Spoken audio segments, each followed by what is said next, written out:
L'hiver au Canada est très très rude. À Montréal en particulier, quand on a des grosses tempêtes comme ça. Et ce qu'il nous faut pour tenir jusqu'à l'été, parce que l'été est vraiment cool, c'est un petit remontant. Quelque chose qui nous rappelle qu'il y a de l'espoir, il y a de la lumière au bout du tunnel. Et qu'est-ce qui peut plus rappeler l'été qu'un bon McFlurry d'un M&M's nappage caramel? C'est exactement ça qu'il nous faut. Donc, on va aller chercher ça. 30 minutes plus tard environ, je demande très poliment bonjour à McFlurry, s'il vous plaît, quand elle me répond trop tard. Désolé monsieur, il est midi. Et après midi, eh bien le McFlurry c'est fini. T'as cru que j'allais repartir les mains vides? T'es fou quoi.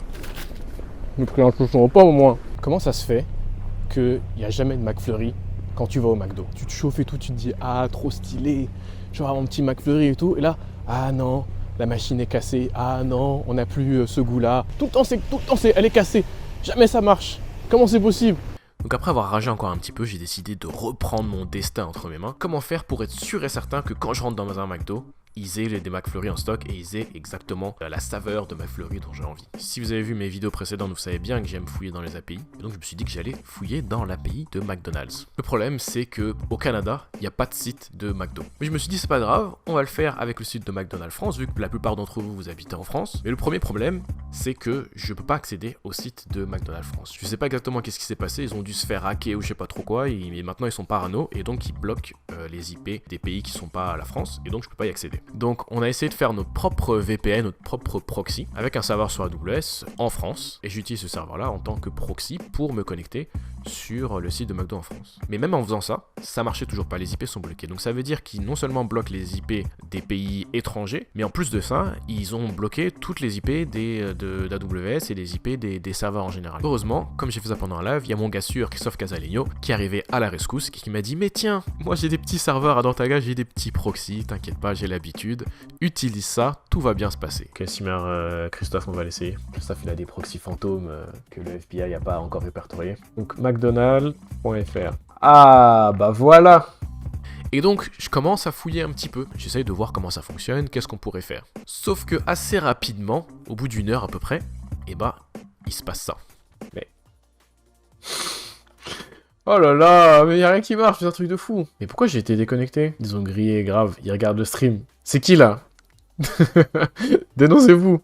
Il a fait une blague. Ils sont trop forts. Les 6 admins de McDo, ils m'ont grillé. C'est lequel d'entre vous là qui travaille chez McDo qui m'a balancé? Ah non, il m'a bloqué, il m'a IP ban quoi. Il doit avoir un espèce d'IDS qui doit comprendre que c'est pas le normal que tu fasses une requête pour lister les restaurants alors que t'es pas connecté, tu vois. Donc là, je pense que je suis foutu. Là, je suis abattu un peu. Donc j'ai fait une petite pause et je me suis dit peut-être qu'en fait, il y a moyen d'accéder aux données de McDo Canada même s'ils n'ont pas de site web. Parce qu'en fait, je me suis souvenu qu'il y a pas mal d'autres sites comme Uber Eats ou Skip ou Just Eat qui, eux, te livrent du McDonald's. Donc, si eux, ils peuvent te livrer, ils peuvent savoir qu'est-ce qu'il y a en stock dans tous les McDo, et eux, ils ont une API, parce qu'ils ont une application web et ils ont une application desktop. Donc peut-être qu'en fouillant dans leur API à eux, je pourrais avoir l'état des stocks des McDo de Montréal. Et donc je commence à fouiller dans l'API d'un site qui s'appelle Skip the Dishes, c'est l'équivalent de Deliveroo ici à Montréal. Et il se trouve qu'ils ont une API en GraphQL qui permet d'avoir la liste de tous les restaurants de ma région et qui permet d'avoir le menu de chaque restaurant. Donc à partir de là, je pense qu'on devrait pouvoir s'en sortir. Et dans le menu, j'ai la disponibilité de chacun des éléments du menu. Donc je peux savoir s'il y en a ou s'il n'y en a pas. Et donc je commence à essayer de faire une espèce de petit proof of concept en bash, parce que c'est ce qui est le plus pratique pour faire des petites requêtes curl, pour pouvoir filtrer le résultat, etc. Et assez rapidement, pendant le live, on arrive à avoir un petit programme qui permet de récupérer la liste des restaurants et pour chacun des restaurants, récupérer la liste des éléments des menus qui n'est pas disponible. Et au passage, on remarque que c'est assez souvent les McFlurry, ce qui confirme ma théorie du complot que McDonald's secrètement ils veulent pas que vous achetiez des McFlurry. Comme on n'est pas des sauvages, on va pas faire une application en bash, donc j'ai refait ce que j'avais fait en Python. Donc maintenant j'ai un petit programme qui arrive à récupérer la liste des restaurants, qu'est-ce qu'il y a dans chaque menu et qu'est-ce qui manque. Maintenant, il faut juste que je puisse le sauvegarder quelque part, donc je commence à réfléchir à quel type de base de données je veux utiliser. Je ne veux pas garder l'évolution des données dans le temps, donc j'ai pas besoin d'une time series database comme on l'a fait la dernière fois avec Call of Duty. Non! Non! J'ai pas besoin non plus d'une base de données relationnelle parce que les données que je vais avoir, elles vont être très très simples. Donc je me dis que je vais utiliser une base NoSQL et comme j'ai pas envie de me prendre la tête à héberger un serveur, je me dis que je vais utiliser un service et que je vais utiliser DynamoDB de AWS. Je l'avais déjà utilisé un peu avant, mais je me souvenais plus trop, donc je commence à regarder à la doc. Triple partitionnement de l'index global composé de triage, pattern d'accès de clés valeurs locales de partition.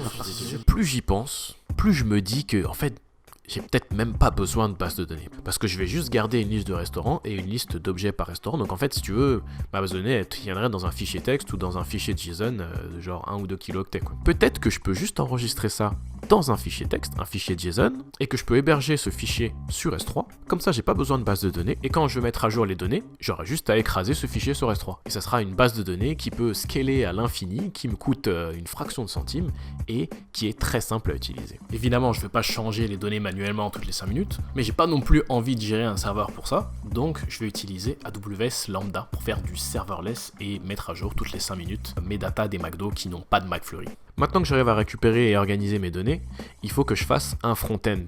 Et dans ma tête, j'avais imaginé une map avec la liste de tous les restos, et ceux il n'y a pas de McFlurry sont une couleur différente. Et donc qui dit map dit Google Maps, qui dit Google Maps dit API, et qui dit API dit aller copier du code dans la doc et prier pour que ça fonctionne. Donc la doc de Google Maps, elle est pas si mal, j'ai pu m'en sortir sans avoir à trop changer le code d'exemple qu'il donne, et puis il donne aussi des bons exemples pour chacune des fonctionnalités. Et donc assez rapidement, j'arrive à avoir ma map avec la liste de tous les McDo sur la map et une couleur différente pour les McDo qui n'ont pas de McFlurry. Et donc ça y est, on a presque fini. Maintenant j'ai ma map, mais il faut que je trouve une solution pour savoir si ça marche vraiment. Donc, comment faire pour tester son code? Réponse A, faire des tests unitaires. Réponse B, demander une peer review à quelqu'un qui sait vraiment coder. Ou réponse C, faire le tour de tous les McDo de Montréal pour vérifier s'ils ont des McFlurry ou pas. Moi je pense que la question elle est vite répondue. Mais comme je suis un loser et que j'ai toujours pas le permis, il va me falloir un chauffeur. Wesh, ça va? Ça va, tranquille. Est-ce que t'es chaud pour aller faire le tour de tous les McDo de Montréal? Selon ma carte, et si mes calculs sont bons, ce McDo ne devrait pas avoir de McFlurry Oreo. Je vais prendre 2 McFlurry Oreo, s'il te plaît. Je vais prendre 2 McFlurry Oreo.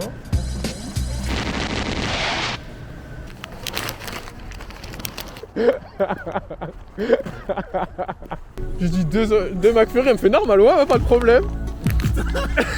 Bon, en fait, je suis pas si mauvais codeur que ça, j'ai juste eu pas de chance, parce que quand j'ai rafraîchi l'application 5 minutes plus tard, ça disait qu'effectivement, il venait de récupérer des McFlurry. Et donc, en allant encore dans un autre McDo qui, celui-ci, était censé ne plus avoir de McFlurry M&M's, j'ai enfin pu constater que mon application fonctionnait bel et bien. Et on a enfin pu déguster notre fameux McFlurry et nous rappeler les douceurs de l'été.